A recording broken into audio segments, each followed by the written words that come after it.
What's up, everybody watching on the computer, smartphone, tablet, or TV? This is Andy, and welcome to the official Fastlane 2019 prediction video.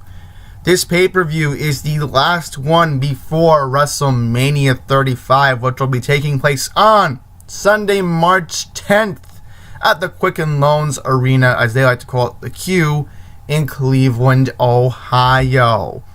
So at the moment, we have 7 main card matches.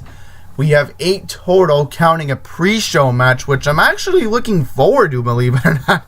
It's the first time in a while I've looked forward to a pre-show match, but under the circumstances, a very good pre-show match from the SmackDown storyline. So we have future Hall of Famer Rey Mysterio taking on Andrade, who will be accompanied by Zelina Vega. I'm going to say, just because Rey Mysterio's fighting for pride, I'm going to give him the win here. I think he'll pull it off. It's a pre-show match, but I'll be very disappointed if Andrade actually wins, because Andrade still has a lot to prove. He's not really ready to be the top guy yet, but since joining the main roster, I gotta say, Andrade has made a very distinct message towards the WWE Universe, but I gotta give the win to Rey Mysterio in this case. So, now with that out of the way, we don't really have that many non-championship matches. So just to get it over with, I'll go into the storyline very quickly. So about 2 weeks ago, if you're not aware, Roman Reigns officially announced that after 4 months of recovery time, he's in remission from leukemia, so that's very good news on his end.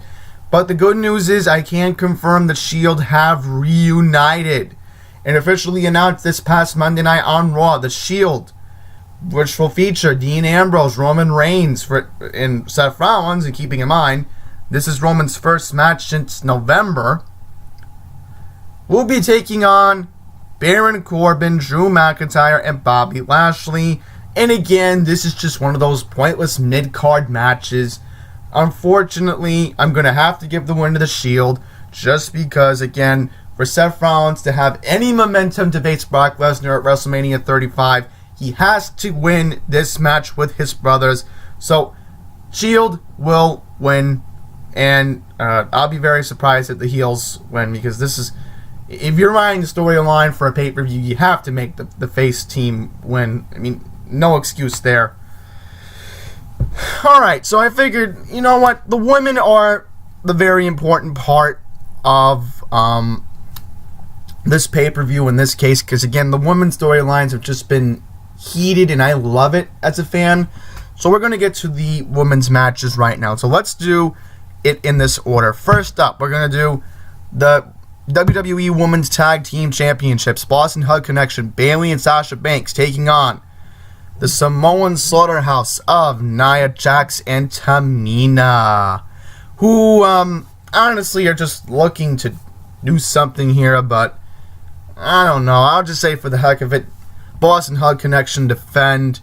You know, again, another pointless match, but hey, you know what's on the card. I have to predict it, right? Alright, now let's get to something good here. I know this is decent, but what the heck? Asuka, your current SmackDown Women's Champion, taking on Mandy Rose. Who, I would say Mandy has put herself in this position due to a couple good performances recently on SmackDown Live. And about 2 weeks ago, on SmackDown Live, she pinned the Women's Champion. So, you could say it's built up because Asuka really doesn't have that many competitors. I'm kind of hoping Asuka's gonna face. Don't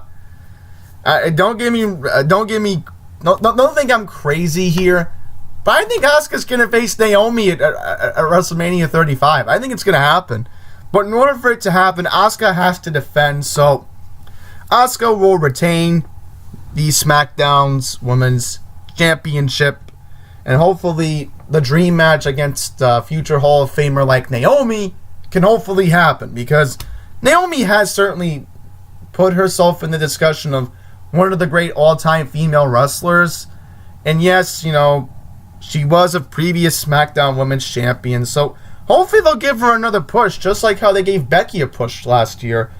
So we'll have to see. But yeah, Asuka defends Mandy Rose. I feel bad for you, but hey, you know, at least Mandy got this far, right? Now let's go to the most important women's match of the night from the Raw storyline. We have Charlotte Flair taking on the man, Becky Lynch. Now, if the man wins, she will be added to the Raw Women's Championship match at WrestleMania 35. However, if the man loses to Charlotte, it will be a one-on-one match where Ronda Rousey, who turned heel, beating the living daylight out of both Charlotte and Becky. Actually, no, she only beat up Becky. She didn't beat up Charlotte. Charlotte was just standing outside the ring while Stephanie was in shock. But anyhow, yeah, it would be a one-on-one match where Charlotte would take on Ronda. So, I don't know. I mean, yes, Becky did show some life on SmackDown this past Tuesday, but I don't know. I mean, does Becky have a chance? I would say maybe, but, you know, all gonna depend on what happens. But if Becky wins, that's great, because then it just proves the point that Becky still gets her opportunity in a way, even though it really should be a one-on-one match. But who knows, maybe we will get that one-on-one match at the Saudi Arabia actually, no, it won't happen then. Women are not allowed to compete in Saudi Arabia, so my bad. Maybe the May pay-per-view? Alright, so just for the heck of it, Becky Lynch wins, and we'll have a triple threat match. I mean, I hope it happens, because we're all hoping it happens, and a lot of people are paying like hundreds of dollars to go to WrestleMania in New Jersey, so better happen.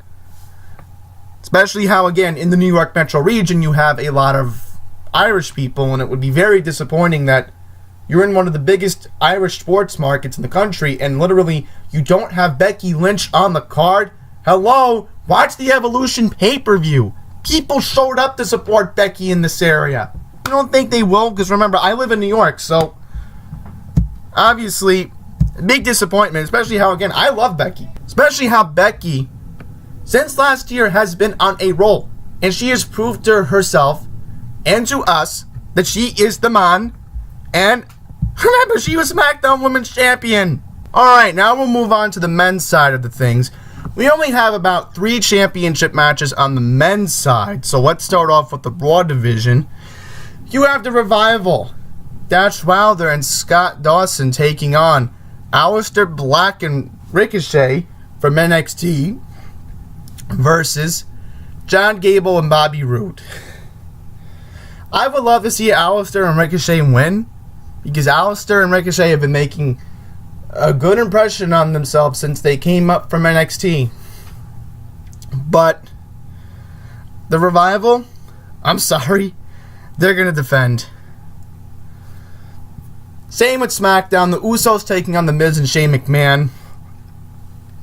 Here's 2 things that are going to happen. 1, hopefully we'll get that match with the Hardy Boys. Yes, Matt Hardy is back. If you've not been watching, he came back to SmackDown 2 weeks ago.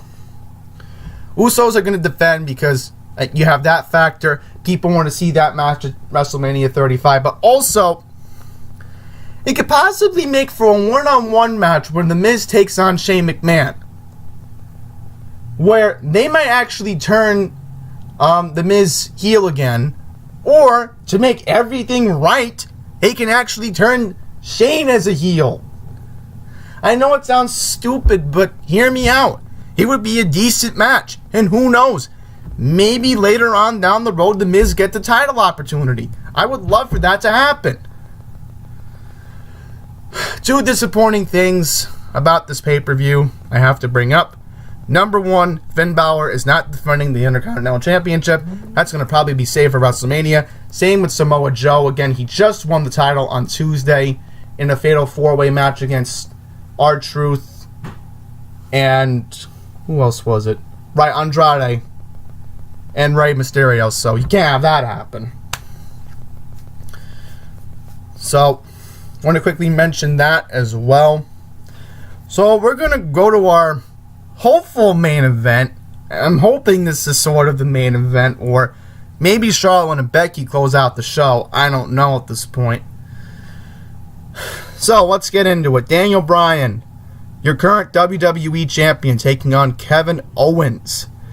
Numerous reports have been leaked online that Kevin Owens might actually win this match, which, if it does happen, maybe you can write Kofi into the storyline, because I was sort of hoping for Daniel Bryan to defend. So, here's how I'm going to predict it. Daniel Bryan will defend the title, but on a cost. Kofi Kingston will actually come out and actually help Daniel Bryan. And here's how I think this is going to play out. In order for the right to be wrong here, why not have a triple threat match on the men's side on SmackDown? Just like how they're considering doing the Raw side, where the 3 women compete in the triple threat match for the Raw Women's Championship. How about for the men's side, you have the triple threat match for SmackDown? It only makes sense. I mean, you want equal viewership for both your shows, right? Raw on Monday, SmackDown on Tuesday. So, the way I see it, I think Kofi Kingston's going to come out during the match and actually interfere. The bell rings. Daniel Bryan wins because of disqualification. Champions rule. And then Kofi beats up Kevin Owens. It only makes sense, right? I mean, that's one way you can look at it. Or maybe Daniel Bryan just hits Kevin Owens with the running knee. I don't know, but listen, I'll be very disappointed if this is not a triple threat match. It has to be a triple threat match. I mean, the only way you make this right is through a triple threat match. So with that being all said, that's going to wrap up your prediction video for the 2019 edition of Fastlane. And once again, this is the last pay-per-view before WrestleMania 35, so I can't wait to do that prediction video the first week of April. I am excited. I don't know about WrestleMania access. I want to go here in New York, but the thing is, it's going to be expensive. And honestly, even though I am looking forward to WrestleMania, many of you know I'm a college basketball fan, and I'm looking forward to the Final Four that Saturday, which is April 6th. So, going to be a fun weekend. Oh, not to mention, I forgot, Islanders might be playing for first place in the Metropolitan Division. You got the NBA wrapping all up, and we got baseball. So it's going to be a hectic weekend for sports the first weekend in April. So that being all said, thank you all for watching.